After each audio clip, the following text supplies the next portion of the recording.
कोलकाता आणि उत्तराखंडमधील घटनेच्या निषेधार्थ जिजाऊ संघटनेनं कॅन्डल मार्च काढलेला आहे।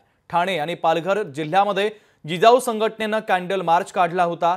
संघटनेचे अध्यक्ष निलेश सांबरे यांच्या अध्यक्षतेखाली ठाणे आणि पालघर जिल्ह्यामध्ये विविध ठिकाणी कॅन्डल मार्च आणि मूक मोर्चाचं आयोजन करण्यात आलं होतं। यावेळेस निलेश सांबरे स्वतः पालघर जिल्ह्यातील विक्रमगड येथील कॅन्डल मार्चमध्ये सहभागी झाले होते। तर जव्हार, मोखाडा, वाडा, पालघर तसंच ठाणे शहर, कल्याण शहर, भिवंडी, शहापूर मधील मार्चमध्ये जिजाऊ संघटनेचे पदाधिकारी सहभागी झाले होते। सर्वच शहरातील कॅन्डल मार्चमध्ये स्थानिक नागरिक मोठ्या संख्येने उपस्थित होते। दरम्यान कोलकात्यातील डॉक्टर आणि उत्तराखंडमधील महिला नर्सवरील अत्याचार हा मानवतेला काळीमा फासणारा होता। यातील आरोपींना कठोरातील कठोर शिक्षा व्हावी अशी मागणी निलेश सांबरे यांनी केली आहे।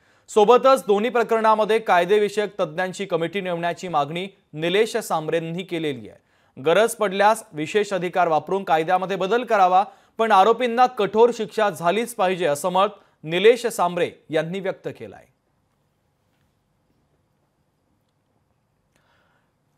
तर कोलकात्यातील घटनेच्या निषेधार्थ हा कॅन्डल मार्च काढण्यात आला। जिजाऊ संघटनेच्या वतीने ठाणे आणि पालघरमध्ये कॅन्डल मार्च काढण्यात आलेला आहे। तर दोषींना कठोर शिक्षा देण्याची मागणी देखील या कॅन्डल मार्चच्या माध्यमातून करण्यात आली आहे। लोकशाही मराठी ऐका, पहा, जागरूक रहा।